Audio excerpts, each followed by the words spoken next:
name is Romain Trousset and I'm an animal nutritionist. But I'm also the owner of Amigo Pet Food, an exclusive brand of pet food made in Mossel Bay in South Africa. But this is not a commercial for Amigo Pet Food. Today, as a nutritionist, I want to tell you about what is important for joint health. So first, I will explain what is exactly glucosamine and chondroitin, because these are words that are thrown around a lot.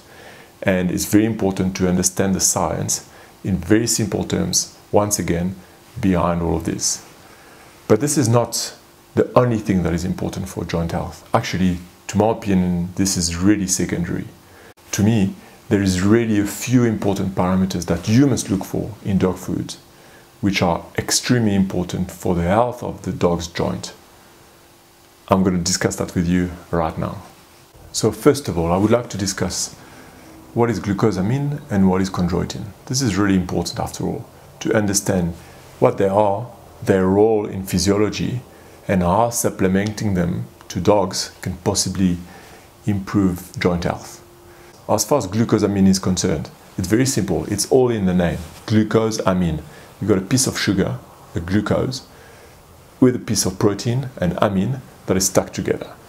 And this is a precursor for a more complex molecule called chondroitin. Chondroitin is a long chain of these sugars combined together into a long structured molecule. These long molecules, which are called glycoaminoglycans or GAGs, this is not a joke, form the matrix of what we know as cartilage. So this is very easy to understand why they are so important for dogs, because your dog's cartilage renews itself continuously. It needs to regenerate itself continuously, all the time. So dogs need to manufacture their own chondroitin in order to renew that part of the cartilage. And to manufacture that chondroitin, they need glucosamine. Okay? These are called nutraceuticals. They are nutrients that have healing properties and health properties, but they're non-essential in the sense that dogs have the ability to produce their own glucosamine and produce their own chondroitin. And they do that out of sugars molecules that they're able to digest, and they do that out of proteins that they're able to digest under the form of amino acids. So all together they combine and make these substances themselves to renew their own cartilage. Now the question that comes next is, do we need to supplement dogs with glucosamine and chondroitin? If one looks at the public science behind chondroitin and glucosamine in pets, I must say this is a bit weak, a bit lean. There's really only a handful of experiments and trials that have been conducted on the topic. And all of these are done mixing different criteria, different sources, different dosage, and more importantly, different ways to evaluate the benefits onto dogs that are suffering from conditions like osteoarthritis. Imagine you want to test drive a car and you want a review from a panel of people, a panel of drivers. You give 5 of these cars, the same identical model, to 5 different people. The first one is going to drive the car on the beach. The second one is going to drive the car in town. The third one is going to drive the car on a racetrack. The fourth one is going to drive the car in the mountains. And the fifth one is going to drive the car wherever he wants. What do you think the reviews are going to be like? It's going to be very different, although it's the same car we're talking about. Well, unfortunately, this is really what we have to deal with when we look at the handful of studies that are available on glucosamine and chondroitin.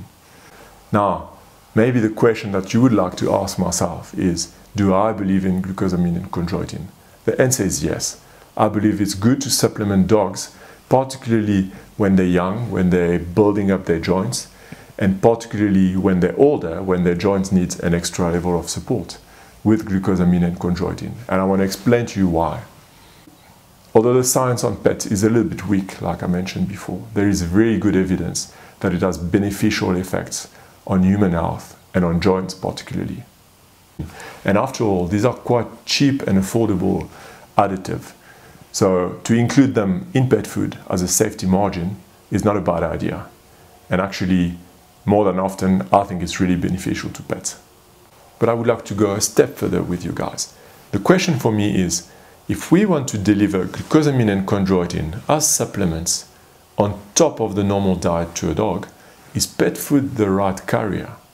Do we need to include glucosamine and chondroitin in pet food for the sake of the dogs? And there I believe the answer is no. If you look at the best sources of glucosamine and chondroitin, the easiest, the most affordable, and certainly the most palatable way to deliver these nutrients to dogs is to feed them cartilage of other animals. For instance, one chicken foot contains more glucosamine and chondroitin than 1 kilo of the food in the market that shows the highest levels. Do we really need this to be included into pet food systematically? I don't think so. For me, this is a marketing smokescreen that's being used by a lot of pet food brands to divert us away from the reality. The reality is it is much cheaper to feed cartilage under the form of chicken feet or trachea, for instance.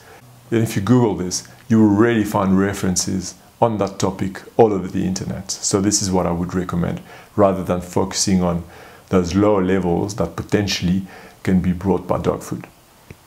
And if you don't want to go through the trouble of getting chicken feet or trachea for your dogs, well, you can always get supplements. These are readily available in a lot of vet practices and specialized pet shops. I would like to approach this from a more comprehensive angle. If we worry about chondroitin and glucosamine, for me the real question is, what do we need to do to maintain and protect the joint health of our dogs? On the short term, when they're growing up as puppies, and on the long term, so that we prevent aging as much as possible. The first one is we need to supply dogs with a high quality baseline level of protein, because this is where glucosamine and chondroitin is going to be derived for. This is where the building blocks and building material for those joints is going to come from. So this is really essential. The second one is particularly for puppies that are growing up and for older dogs that are aging, we need to support them with a high level of antioxidants. And I prefer personally what we call a multifaceted approach when it comes to antioxidants. Meaning, don't rely on only one source of antioxidants.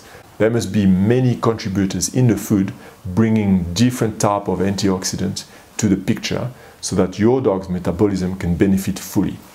Macro ingredients, micro ingredients, natural sources, vitamins, trace minerals, all of these can really contribute nicely to a multifaceted approach when it comes to antioxidants. For instance, we use sorghum, which is an excellent source of polyphenols, which are a super antioxidant, protecting your dogs against free radicals. And the third aspect of joint care, which for me is really important, is to control inflammation. Inflammation is a natural process where the dog's metabolism triggers a response to a stimuli. What we want is we want to minimize that response to the strict amount that is necessary. And during growth, as well as during aging, inflammation is a natural part of the process. In the joints particularly, we need to control that level of inflammation from the early days of a puppy's life to the end of a senior's life. Well, so how do we do this? Well, this is not as complicated as you think. I'm going to try to explain to that in very simple terms. First of all, in pet food nutrition, this is really important to get rid of all factors that have a pro-inflammatory effect. And there's one that is present everywhere. It's called omega-6. It's a type of fat, a fatty acid that we find everywhere in most of the fats that you can find in pet food. So be on the lookout for omega-6. I'll give you a few tips to find omega-6 on the labels, or actually ingredients that are rich in omega-6. Try to avoid them as much as possible. Maize and the type of fat that you find in maize. Sunflower and sunflower oil.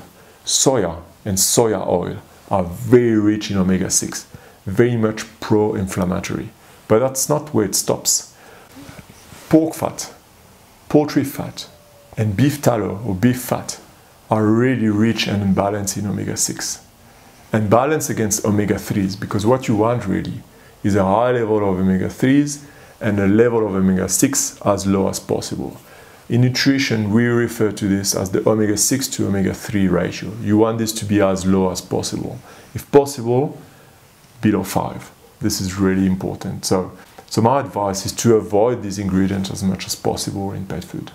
By doing so, you will help your dog to control not only the chronic level of inflammation that you find very often, but also you will allow him to stay away from genetically modified organisms, GMOs, because most GMOs are coming from maize and soya. So if you remove these out of the diet, you're a lot safer. So in a nutshell, to summarize what we've been discussing now. Number one, about glucosamine and chondroitin. Remember that these are top-ups, additives. These are non-essential nutrients. However, it's good to supply extra level to dogs, especially when they're growing and when they're a bit older. But you can do that in a much cheaper way than through dog food. Simply feed your dogs chicken feet, trachea, which are cartilage coming from other animals, very rich in those compounds. Not only this is very nutritious, but this is very enjoyable for your pet as well. Other than that, what is really important for your dog is to supply them with a great source of protein, which is going to allow them to make their own glucosamine and chondroitin consistently throughout their lives. But as far as joint health is concerned, this is not where it stops. What is really important is to control the level of inflammation, which is something that is fueled by maize, soya, sunflower, but also pork fat, chicken fat, and beef fat. So stay away from these ingredients, and you will see that the health of your dog's joints will improve tremendously on the short term and on the longer term as well. I hope you find this interesting, and I'm looking forward to your questions. Bye for now.